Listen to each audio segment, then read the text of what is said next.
Hello friend, welcome to Physio classes. As a change, today we are going to learn some basic concepts in chemistry like mole, molarity, molality, etc. So first of all, mole. What is mole? As standard definition, it is an SI unit representing the amount of substance.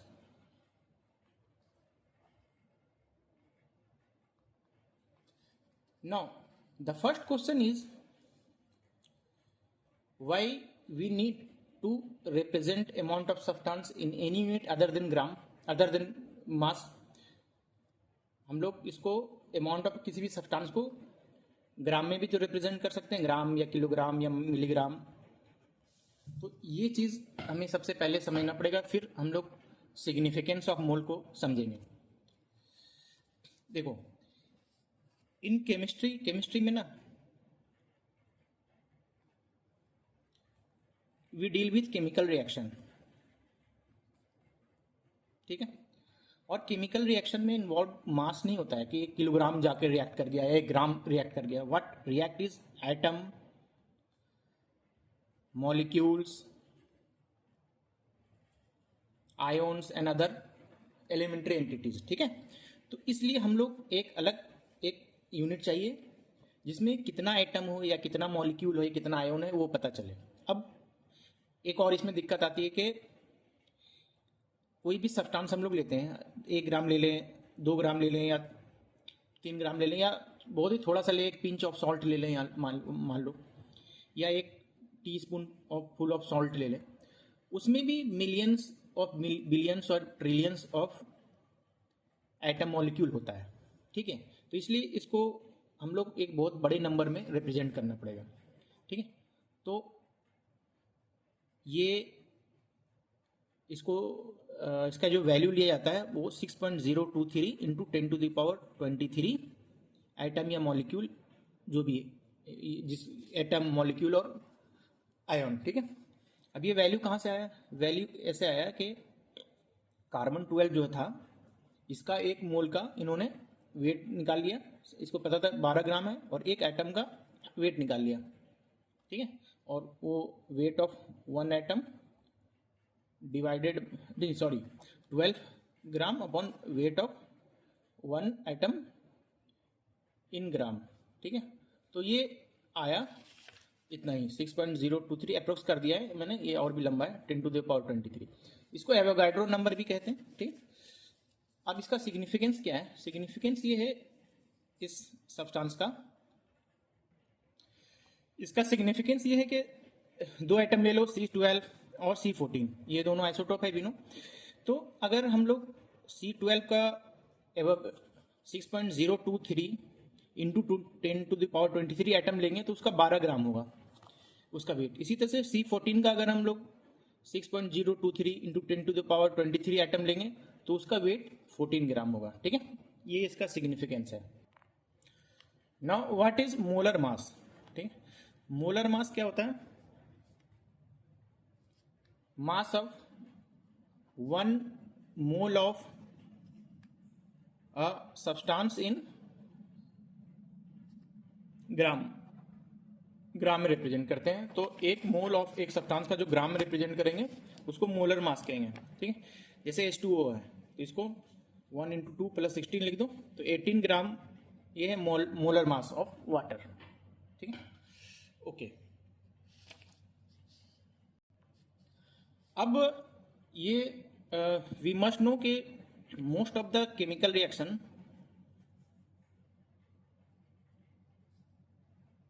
Takes place in solution. ठीक है, ज्यादातर जो chemical reaction होता है वो solution में होता है.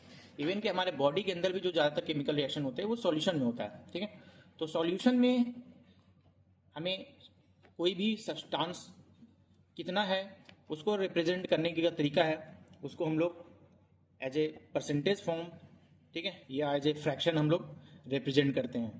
उसको 4 इंपॉर्टेंट तरीके से रिप्रेजेंट किया जाता है. पहला है मास परसेंटेज,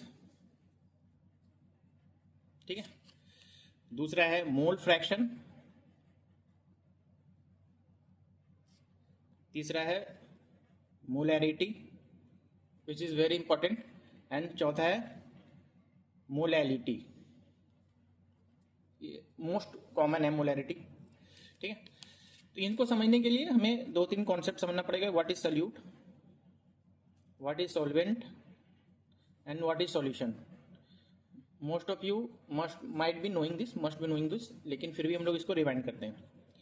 सपोज घर में हम लोग कई बार होता है कि चीनी को पानी में मिलाते हैं, ठीक है, और उसको शेक करते हैं ताकि चीनी अच्छे से पानी में मिल जाए। तो यहाँ पे जो शुगर जो डिजोल्व किया जा रहा है, जो कम अमाउंट में है, दैट इज सॉल्यूट, ठीक है। वाटर जिसमें शुगर को डिजोल्व किया जा रहा है, दैट इज सॉल्वेंट, उसमें डिजोल्व हो जाता है, ठीक है। और शुगर और प्लस वाटर का जो मिश्रण बना, दैट इज सॉल्यूशन, ठीक है। दोनों मिलने के बाद जो बना, दैट इज सॉल्यूशन, ठीक। Now we take one by one. पहला है मास परसेंट, ये परसेंटेज की फॉर्म में रिप्रेजेंट किया जाता है, ठीक है।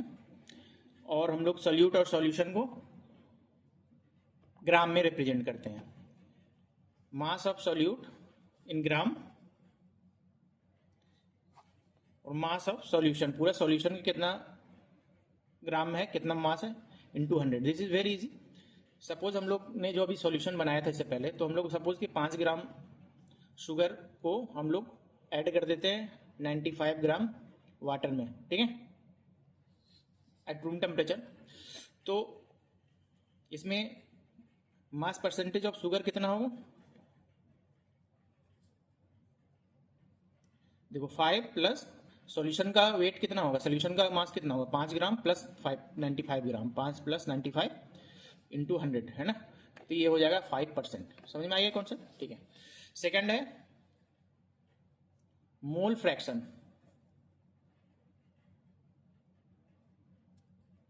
देखो it is fraction of number of mole of one component divided fraction of mole, number of mole of a component to the total number of mole of whole solution, ठीक है। मैं भी एग्जांपल के तौर पे इसको समझाऊंगा तो अच्छे से समझ में आएगा। Number of mole of a component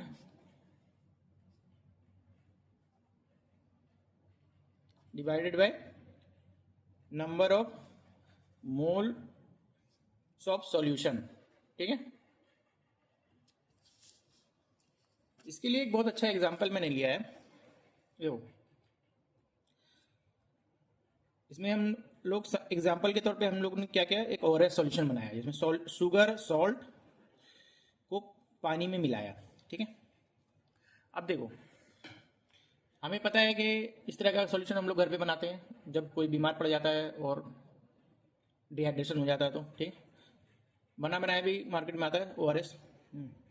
तो देखो इसमें मान लो हम लोग पहले तो हम लोग देख लेते हैं कि शुगर ये तीनों का मोलर मास कितना है। शुगर का कितना मोलर मास है, शुगर का फॉर्मूला क्या है, C12H22O11। तो ये कितना हो जाएगा, 12 into 12 plus 1 into 22 plus 16 into 11, ठीक है। तो ये आ जाएगा 342, इतना ये मोलर मास है शुगर का। शुगर यानी सुक्रोज, ठीक है, सुक्रोज को लिया है मैंने। इसी तरह नमक हम लोग डालते हैं NaCl, इसका भी निकाल लेते हैं 23 प्लस 35.5, तो ये आ जाएगा 58.5। ये मोलर मास है वाटर का, शायद अभी हम लोग ने निकाला था 18 ग्राम। तो मान लो हम लोग यहाँ पे शुगर लेते हैं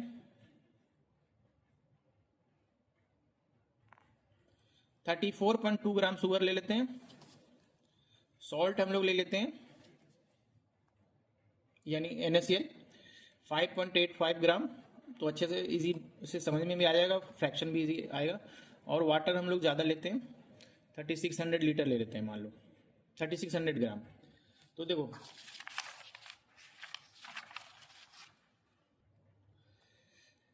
शुगर जो है उसका कितना मोल होगा इसमें प्रेजेंट, 34 2 ग्राम डिवाइडेड बाय 342, तो ये हो गया 0.1 मोल, इतना ही तो मोल है, ठीक है।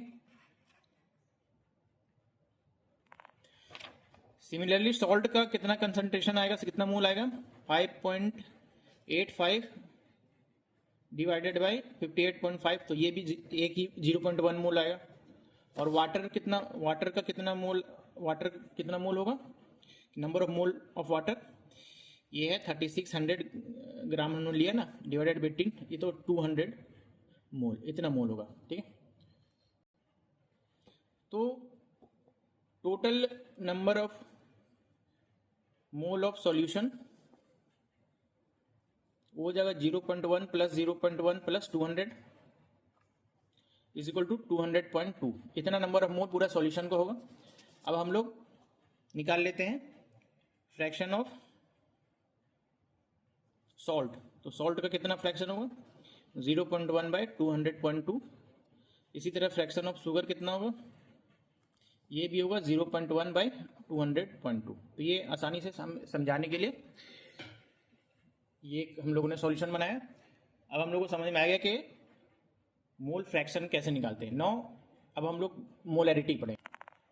Now we will deal with molarity. Molarity क्या होता है, आप लोगों ने लैब में देखा होगा, सब्सटेंस केमिकल रखे रहते हैं, उसमें लिखा होता है 1m 2m, तो वो 1m 0.1m 0.2m लिखा होता है, वो मोलैरिटी के फॉर्म में ही उसको रिप्रेजेंट किया जाता है, उसका कंसंट्रेशन को, ठीक है।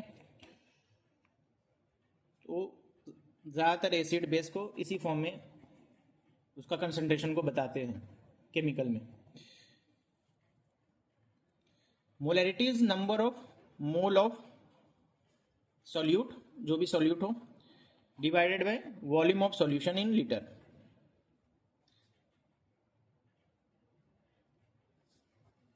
पूरा सॉल्यूशन जो है उसको कितना वॉल्यूम है, कितना लीटर में है, यानी number of mole of solute पर लीटर ऑफ सॉल्यूशन, ठीक है, ठीक है।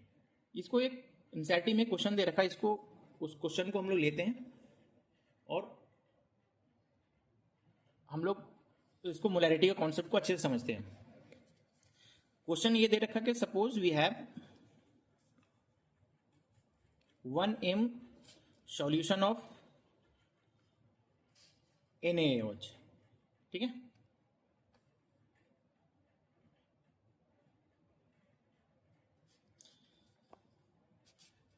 We need to prepare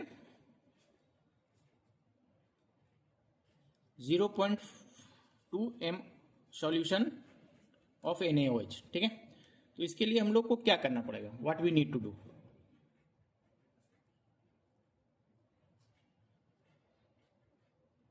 सबसे पहले तो ये समझो कि 1m कंसंट्रेशन है, ये ज़्यादा है 0.2 से, तो हमें डाइल्यूट करना पड़ेगा, ठीक है। लेकिन हम लोग कितना डाइल्यूट करेंगे, कितना उसमें वाटर डालेंगे, ये समझना बहुत ज़रूरी है ना। तो इसको हम लोग कैसे सॉल्व करते हैं, उससे मोलैरिटी का कॉन्सेप्ट क्लियर हो। देखो जो सॉल्यूशन हमारे पास है वो 1m कंसंट्रेशन का NaOH है। इसका मतलब क्या है कि अगर 1 लीटर NaOH लिया जाए तो इसमें कितना मोल होगा, 1 मोल NaOH होगा, ठीक है। और हमें बनाना कितना कंसंट्रेशन वाला है, 0.2 m का, यानी हमें ऐसा सॉल्यूशन बनाना है जिसका 1 लीटर में 0.2 मोल NaOH हो, ठीक है। तो हम लोग क्या करेंगे, इसमें समझेंगे कि 1m NaOH का मतलब है कि 1 लीटर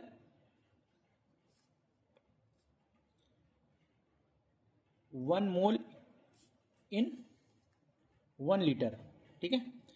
तो 0.2 मोल कितना लीटर में होगा, 0.2 लीटर में, विच इज 200 ml, ठीक है। तो हम लोग इस सॉल्यूशन का 200 ml ले लेंगे, ठीक है। अब 200 ml, अब इसको हम लोग क्या करेंगे, ये 200 ml है, अब हम लोग इनफ वाटर में इसमें ऐड करेंगे ताकि पूरा सॉल्यूशन बन जाए 1 लीटर, यानी 800 ml वाटर ऐड कर देंगे इसमें, ठीक है। तो टोटल जो बन जाएगा वो सॉल्यूशन कितना बन जाएगा, 1 लीटर का सॉल्यूशन बन जाएगा, और उसमें NaOH कितना होगा, जितना हमने यहाँ से लिया था 0.2 m ही होगा, तो इसलिए जो उसका नया जो सॉल्यूशन बनेगा उसका कंसंट्रेशन कितना होगा 0.2/1, वो होगा 0.2 m। ठीक है, जब हम लोगों ने इससे 0.2 मोल निकाला पहला हायर कंसंट्रेशन वाला सॉल्यूशन से, तो हम लोगों ने पानी ऐड किया, तो पानी ऐड करने से जो NaOH है वो उसका तो अमाउंट है वो तो उतना ही रहेगा, नंबर ऑफ मोल तो सेम ही रहेगा, वाटर ऐड करने से डाइल्यूट हो जाएगा। ठीक है, तो हमें 800 ml ऐड करना पड़ेगा उसमें, और 200 ml मतलब इसमें से 200 ml लो सॉल्यूशन और उसमें 800 ml पानी मिलाओ तो बन जाएगा। ठीक है, ये आई थिंक के कॉन्सेप्ट क्लियर हो गया मोलैरिटी का। Now we take molality.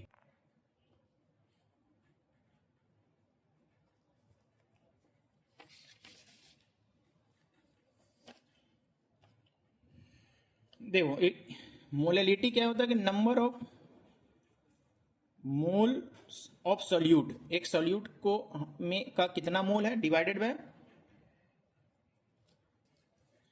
Amount of substance, amount of solvent in kilogram. यानी एक number of mole of solute पर किलोग्राम ऑफ सॉल्वेंट। यहाँ पे देखो डिफरेंस ये सॉल्वेंट की बात कर रहा है, सॉल्यूशन की नहीं बात कर रहा, सिर्फ सॉल्वेंट की बात कर रहा है। मोलैरिटी में सॉल्यूशन की बात कर रहा था। ठीक है, इसको भी हम लोग एक क्वेश्चन के तौर पे समझने की कोशिश करते, जब ये इस तरह का जो मोलैरिटी का कॉन्सेप्ट है इसको क्वेश्चन सॉल्व करते करो तो फिर कॉन्सेप्ट क्लियर होगा।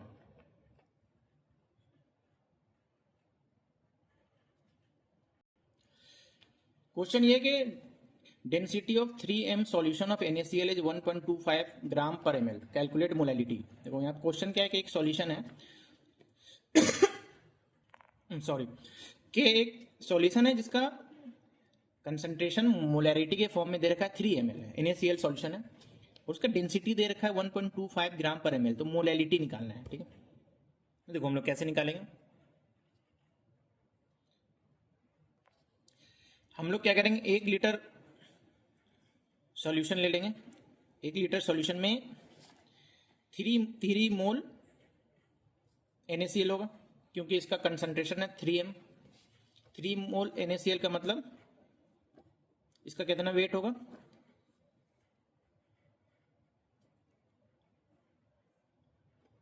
3 इंटू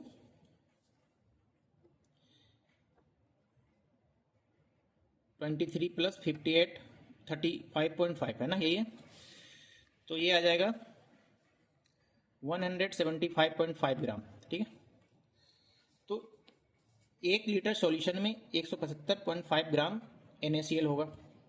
ठीक है, लेकिन 1 लीटर सॉल्यूशन में हमें पता है इसका डेंसिटी कितना है 1.25 ग्राम, तो 1.25 इंटू 1000 यानी 1250 ग्राम उसका मास होगा टोटल सॉल्वेंट मिला के। तो 1 लीटर जो सॉल्यूशन होगा उसमें सॉल्वेंट कितना होगा 1250 माइनस 175.5, तो ये हो गया 1074.5 ग्राम, इतना हो गया। ठीक है, बस, तो 1 लीटर में सॉल्वेंट है 1074.5 ग्राम और उसमें मोल कितना है सॉल्यूट का 3 मोल है। ठीक है, तो मोलैलिटी क्या हो जाएगा 3 डिवाइडेड बाई, इसको किलोग्राम में कन्वर्ट कर लो, 1.0745 किलोग्राम डिवाइडेड बाय 1.0745। ठीक है, विच इज रफली अराउंड 2.79, तो इतना मोलैलिटी इसका होगा। हो गया कॉन्सेप्ट क्लियर। ठीक है, okay, thank you very much.